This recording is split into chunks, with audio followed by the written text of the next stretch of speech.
brought to you by BunnySlippers.com. Check out their brand new Dino sound slippers. Slippers make a roaring sound every 3 steps. Made with green scaly fabric, soft plush uppers, foam footbeds, non-slip grips on soles, and 3 white claws on each foot. One size fits most up to women's 10.5, men's 9. Footbed measures 10.5. Black Clock Audio Tales is a daily podcast that reads you a story, either a chapter of a novel or a whole short story.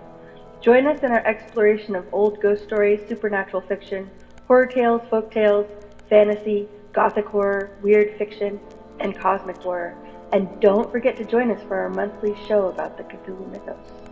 Look for our podcast near the old wishing well in the blasted heath, wherever you find your podcasts. We suggest Podbean or Apple Podcasts. Find us on the web at pgttcm.com and at Black Clock Audio on Instagram, Twitter, and Facebook, and Black Clock Audio Tales on YouTube. Welcome to Black Clock Audio Tales. Check out our new website over at www.pgttcm.com. Edited by Daniel Spitzer, music by Kevin MacLeod. The Chamber, Oppressive Gloom, Despair. Welcome to Part 1, Folklore of Great Britain. Join us at the end of the month when we talk about the great old ones. Recording by Jackie Castle. Welsh Fairy Tales by William Elliot Griffiths. Chapter 4. How the Cymry Land Became Inhabited. In all Britain today, no wolf roams wild and the deer are all tame. Yet in the early ages, when human beings had not yet come into the land, the swamps and the forests were full of very savage animals. There were bears and wolves by the thousands, besides lions and the woolly rhinoceros, tigers with terrible teeth like sabers. Beavers built their dams over the little rivers, and the great horned oxen were very common. Then the mountains were higher and the woods denser. Many of the animals lived in caves, and there were billions of bees and a great many butterflies. In the bogs were ferns of giant size, amid which terrible monsters hid that were always ready for a fight or a frolic. In so beautiful a land, it seemed a pity that there were no men and women, no boys or girls, and no babies. Yet the noble race of the Cymry, whom we call the Welsh, were already in Europe and lived in the summer land in the south. A great benefactor was born among them, who grew up to be a wonderfully wise man, and taught his people the use of bows and arrows. He made laws by which the different tribes stopped their continual fighting and quarrels and united for the common good of all. He persuaded them to take family names. He invented the plow and showed them how to use it, making furrows in which to plant grain. When the people found that they could get things to eat right out of the ground from the seed they had planted, the children were wild with joy. No people ever loved babies more than these Cymry folk, and it was they who invented the cradle. This saved the hard-working mothers many a burden, for each woman had, besides rearing the children, to work for and wait on her husband. He was the warrior and hunter, and she did most of the labor in both the house and the field. When there were many little brats to look after, a cradle was a real help to her. In those days, brat was the general name for little folks. There were good laws about women, especially for their protection. Any rough or brutish fellow was fined heavily or publicly punished for striking one of them. By and by, this great benefactor encouraged his people to the brave adventure, and led them in crossing the sea to Britain.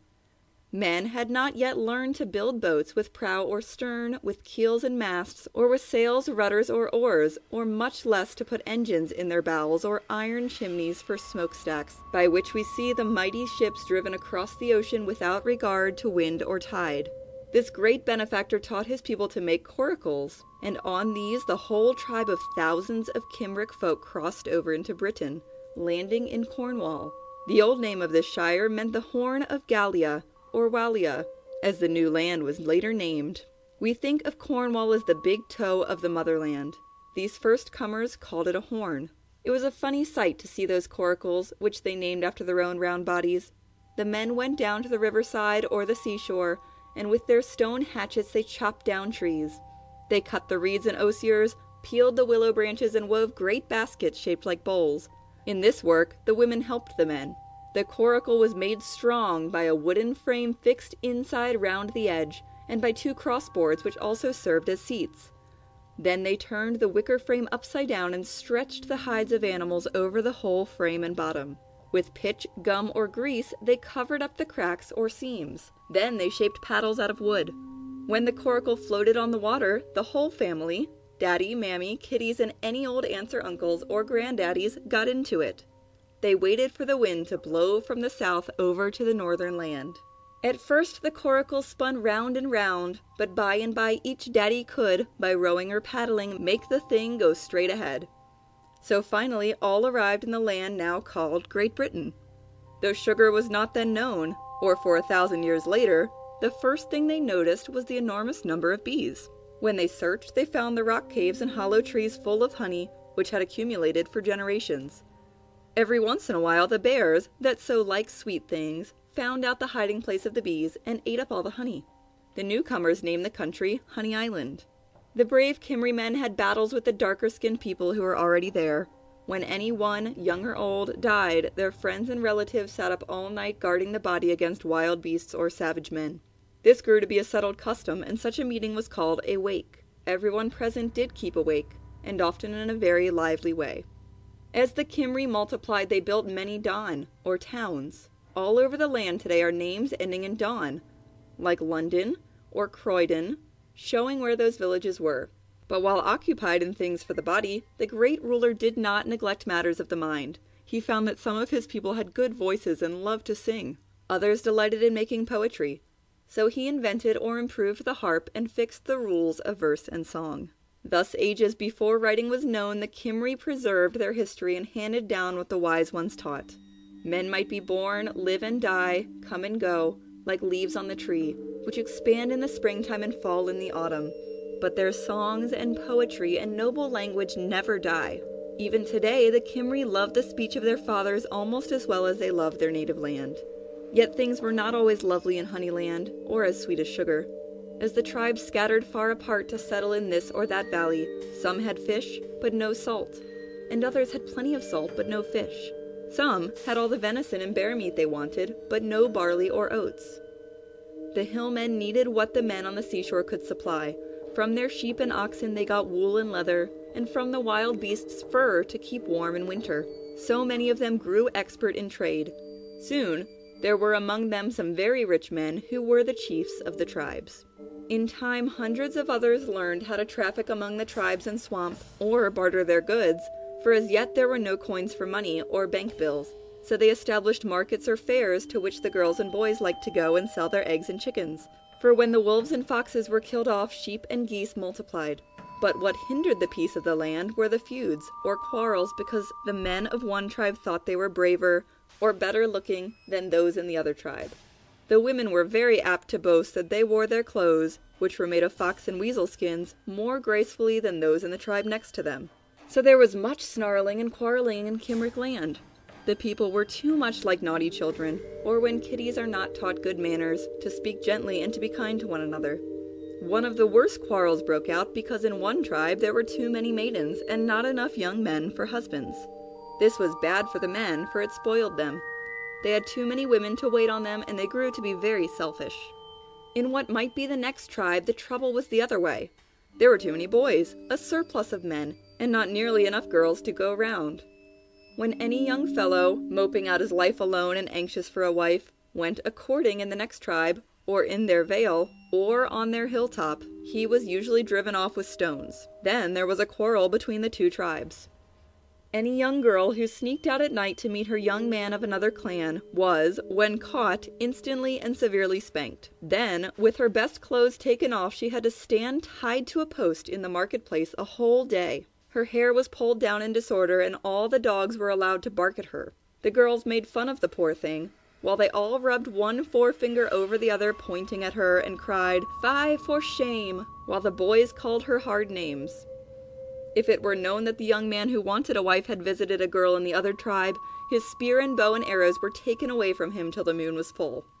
The other boys and the girls treated him roughly and called him hard names, but he dare not defend himself and had to suffer patiently. This was all because of the feud between the two tribes. This went on until the maidens in the valley, who were very many, while yet lovely and attractive, became very lonely and miserable. while the young men, all splendid hunters and warriors, multiplied in the hill country. They were wretched in mind because not one could get a wife, for all the maidens in their own tribe were already engaged, or had been mated. One day news came to the young men on the hilltop that the valley men were all off on a hunting expedition. At once, without waiting a moment, the poor lonely bachelors plucked up courage. Then, armed with ropes and straps, they marched in a body to the village in the valley below. There they seized each man a girl, not waiting for any maid to comb her hair, or put on a new frock, or pack up her clothes, or carry anything out of her home, and made off with her as fast as one pair of legs could move with another pair on top. At first, this looked like rough treatment, for a lovely girl thus to be strapped to a brawny big fellow. But after a while, the girls thought it was great fun to be married, and each one to have a man to caress and fondle and scold and look for and boss around. For each wife, inside of her own hut, was quite able to rule her husband. Every one of these new wives was delighted to find a man who cared so much for her as to come after her and risk his life to get her. And each one admired her new brave husband. Yet the brides knew too well that their menfolk, fathers and brothers, uncles and cousins, would soon come back to attempt their recapture. And this was just what happened. When a runner brought to the valley men now far away the news of the rape of their daughters, the hunters at once ceased chasing the deer and marched quickly back to get the girls and make them come home.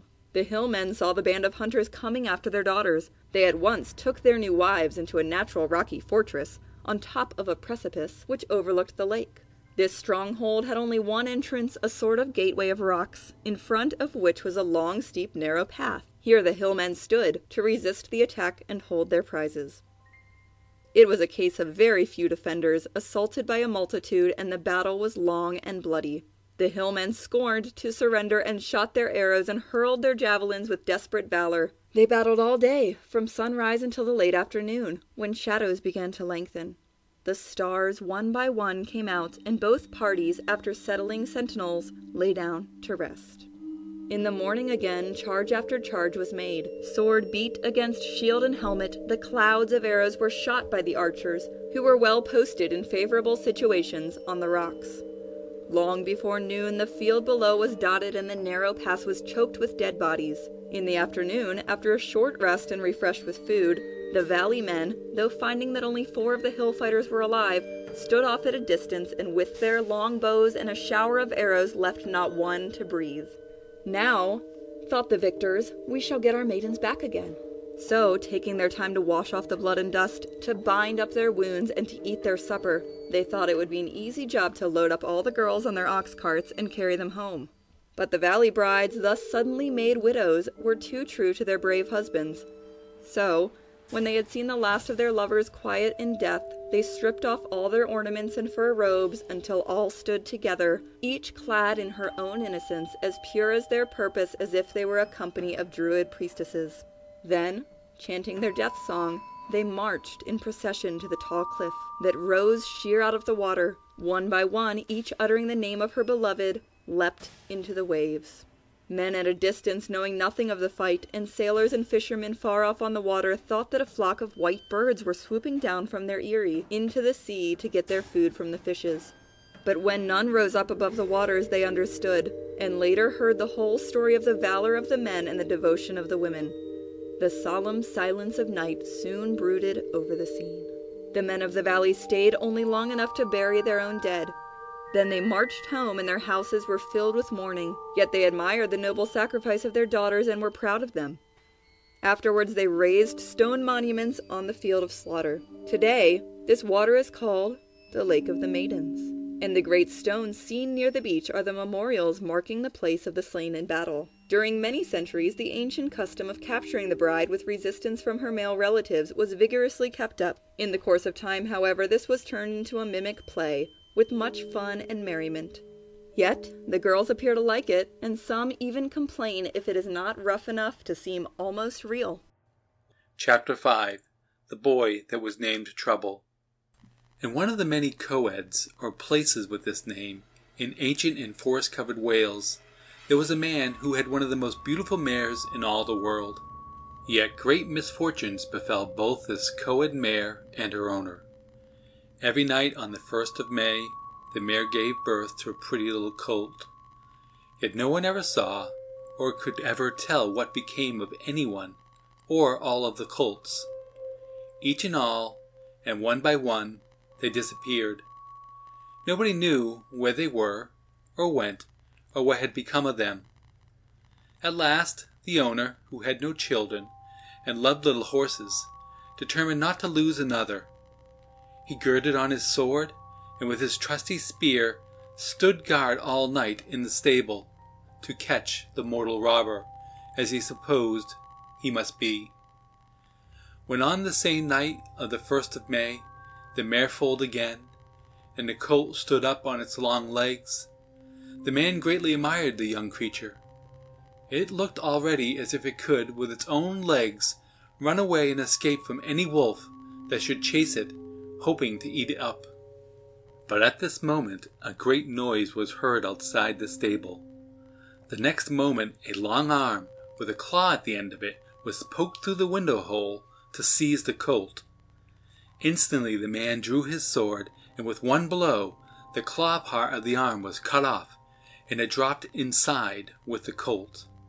Hearing a great cry and tumult outside, the owner of the mare rushed forth into the darkness. But though he heard howls of pain, he could see nothing, so he returned. There at the door he found a baby, with hair as yellow as gold, smiling at him. Besides its swaddling clothes, it was wrapped up in flame-colored satin. As it was still night, the man took the infant to his bed and laid it alongside his wife, who was asleep. Now this good woman loved children, though she had none of her own. And so when she woke up in the morning and saw what was beside her, she was very happy. Then she resolved to pretend that it was her own. So she told her woman that she had borne the child, and they called him Gory, of the golden hair. The baby boy grew up fast, and when only 2 years old, was as strong as most children are at 6. Soon he was able to ride the colt that had been born on the May night, and the two were as playmates together. Now it chanced the man heard the tale of Queen Rhiannon, wife of Paul and prince of the Dyfed. She had become the mother of a baby boy, but it was stolen from her at night. The 6 serving women, whose duty it was to attend the queen and guard her child, were lazy and had neglected their duty. They were asleep when the baby was stolen away. To excuse themselves and be saved from punishment, they invented a lying story. They declared that Rhiannon had devoured the child, her own baby. The wise men of the court believed the story which the 6 wicked women had told, and Rhiannon the queen, though innocent, was condemned to do penance. She was to serve as a porter to carry visitors and their baggage from outdoors into the castle. Every day, for many months, through the hours of daylight, she stood in public disgrace in front of the castle of Narberth, at the stone block on which riders on horses dismounted from the saddle. When anyone got off at the gate, she had to carry him or her on her back into the hall. As the boy grew up, his foster father scanned his features closely, and it was not long before he made up his mind that Paul was his father and Rhiannon his mother. One day, with the boy riding on his colt, and with 2 knights keeping him company, the owner of the co-ed mare came into the castle of Narberth. There they saw beautiful Rhiannon sitting on the horse block at the gate. When they were about to dismount from their horses, the lovely woman spoke to them thus: "Chieftains, go no further thus. I will carry every one of you on my back into the palace."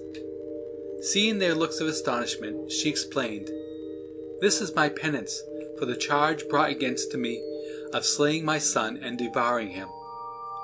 One and all the 4 refused to be carried and went into the castle on their own feet. There Paul, the prince, welcomed them and made a feast in their honor. It being night, Rhiannon sat beside him. After dinner, when the time for storytelling had come, the chief guest told his tale of the mare and the colt, and how he cut the clawed hand and then found the boy on the doorstep. Then, to the joy and surprise of all, the owner of the co-ed mare, putting the golden-haired boy before Rhiannon, cried out, "Behold, lady, here is thy son, and whoever they were who told the story and lied about your devouring your own child have done you a grievous wrong." Everyone at the table looked at the boy, and all recognized the lad at once as the child of Paul and Rhiannon. "Here ends my trouble, Pryderi," cried out Rhiannon. Thereupon one of the chiefs said, "Well, hast thou named thy child Trouble, and henceforth Pryderi was his name?" Soon it was made known, by the vision and the word of the bards and seers, that all the mischief had been wrought by wicked fairies, and that the 6 serving women had been under their spell, when they lied about the queen. Paul, the castle lord, was so happy that he offered the man of Coed rich gifts of horses, jewels, and dogs. But this good man felt repaid in delivering a pure woman and loving mother from undeserved shame and disgrace, by wisdom and honesty according to common duty. As for Pryderi, he was educated as a king's son ought to be, in all gentle arts, and was trained in all manly exercises. After his father died, Pryderi became ruler of the realm. He married Kiva, the daughter of a powerful chieftain, who had a pedigree as long as the bridle used to drive a 10-horse chariot. It reached back to Prince Casnar of Britain. Pryderi had many adventures, which are told in the Mabinogion, which is the great storehouse of Welsh hero, wonder, and fairy tales.